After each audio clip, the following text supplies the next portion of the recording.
Hello, Waller. I'm Rachel. And I'm Nick. Wait, you're the other anchor? Yes, I am. Fine. And this is WCTV. Well, there's a lot going on for seniors in April. Really? No, but there are still openings for the Atway service trip in June. It's for juniors and seniors and dates from the 7th to the 14th. You can get forms from Miss Cates, Mr. Cool, or Brother Gee. I sure love serving. Awesome. What? Like awesome and Outweigh. Get it? Awesome? Anyway, students are reminded that shorts and capris may not be worn until Monday, April 17th. Unfortunate. Was your bracket busted this March? Busted after round 2. Well, here's a feature to help you make your picks next March. Every year, millions of people attempt to obtain the ultimate glory of a perfect March Madness bracket. And although this year's tournament may be over, it's never too early to start prepping for next year. Let's see if any Wahlert student or faculty have any tips to help you pick a perfect bracket. Basically, I like picking Big 12 teams. I mean, sometimes, actually most of the time it doesn't really work out, but being a Texas fan, I just like teams that rep the Big 12, and so that's just who I always go with. I mean, if Texas is in the tournament, I pick Texas to win a couple games, but... Tips. 12-5, always pick a 12. Probably multiple. And never pick Gonzaga. Kansas always chokes. Baylor always chokes. As Jack Yeager says, never pick Baylor. Yeah, I usually, for March Madness, I usually go with a couple upset seeds. I try to go with the opposite of what the experts say. So everybody's kind of down on Oregon because they lost one of their best players. And again, they went to the Final Four, so I was pretty high on them. I pick a lot of upsets too, because I think this year especially is kind of a very balanced field. But I wouldn't go over with upsets. I wouldn't have a lot of teams in your Sweet 16 or Elite 8 that are kind of lower seeds. And there'll always be a couple 1 seeds in the Final Four just like this year. So don't pick too many upsets. And don't be afraid of too much chalk either. Yeah, first you just got to put Duke to the finals, and then just fill in the rest of your bracket however you want. Well, if I was picking a March Madness bracket, I'd probably flip a coin. And that would be about as good as my guess would be able to be. So, real technical. Maybe talk to Miss Brace and see if she can come up with some good stats problems for me. Okay, statistics for the NCAA. I actually thought about this. So I filled out my bracket, and I was thinking it through, and that's a lot of statistics in there.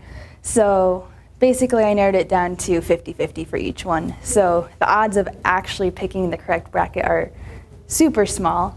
And if you really wanted to go for it, you'd probably have to do some tree diagrams and figure out the seedings, and you don't want to add in too many rankings and go too crazy, so I would just go with the seedings and make a tree diagram and add the probabilities. And you're going to have a big tree diagram, but you can probably follow that through, multiply through all your probabilities, and find the team that has the highest probability. So let's see how our experts did. And who are you guys as champions? I picked Kansas. I picked UCLA to win.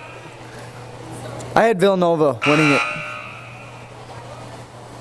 Duke University, Blue Devils. At Kansas. Put Iowa State. Sung Hyuk over Austin Savory in the Socrates tournament. That seems like a good one. I had Kentucky. No, who's in it? Lastly, has anybody ever bet on March Madness? I have. Not. That would be illegal and wrong.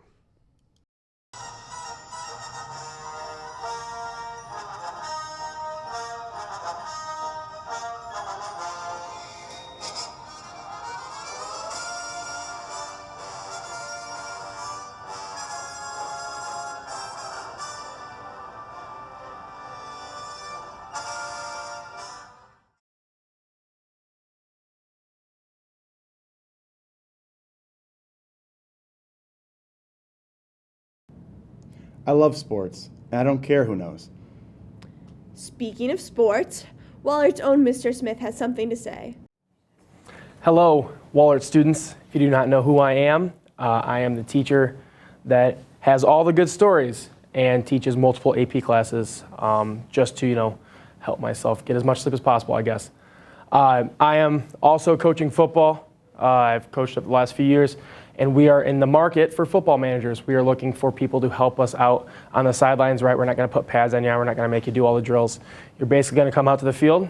You're going to do some filming for a little bit, and then you get free admission to the games on Friday and the best seat in the house, the sideline.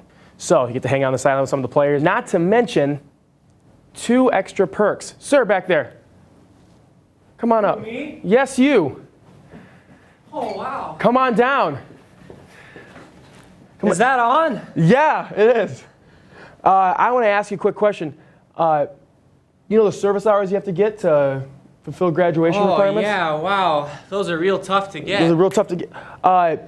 If I told you that you could get those while doing football manager stuff and getting free meals on Friday night after games, how would you feel about that? No way. Absolutely. Wow, I'm going to go sign up right now. Go do it. Get out of here. All right. All right. So there's that. If you have any questions about being a football manager, come and see me in my room. Give me an email, shoot me an email, or send me a carrier pigeon, whichever one is at your most convenience. Who boy, I wish I could manage football. Hey Nick, have you ever thought about writing a musical? No, why? Well, Michael Banworth and Eric Lee did, and then they actually wrote it, and then got chosen by International Thespian Festival's Musical Works program. Of the many shows submitted to this contest from student teams across the country, only 2 shows were chosen for this honor. So a big congrats to those nerds. Have you heard about the musical that is going on at this very moment? No, but apparently it's called Urinetown, and it's really good. Says who? The theater department and maybe some other people. I wonder what Tim is doing right now. Who's Tim? You don't know who Tim is? Here's a feature to clear that all up. I'm a custodian. I take care of all the restrooms, cafeterias, and I just kind of look around to see what needs to be picked up and look after the little ones too. They make me laugh. What's your last name? Kelleher. Irish, German. Do you have any hidden talents? In talents? Oh yeah, I'm a woodworker. I've done that for 25 years. Actually, that's my given profession. I was a carpenter for 25 years. And you really kind of carry that over into your life. You know, you don't really give it up. I still have passion for wood, I guess. Do you have any plans for the future? Yeah, I plan to retire in the next year and a half. I plan to spend time with my grandson. I plan to spoil the dickens out of him, so I'm looking forward to that.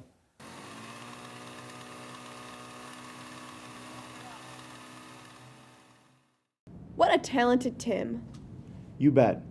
Exciting news for the upcoming seniors. The Iowa Department of Public Health has changed the Iowa immunization law for the start of the 2017-2018 school year.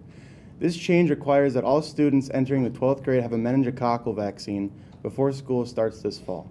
So get your shots, kids. I don't like shots. Well, you're graduating, so get out of my face. That's hopefully all we have for you this week. It sure is. I'm Nick. And I'm Rachel. And you're watching WCTV.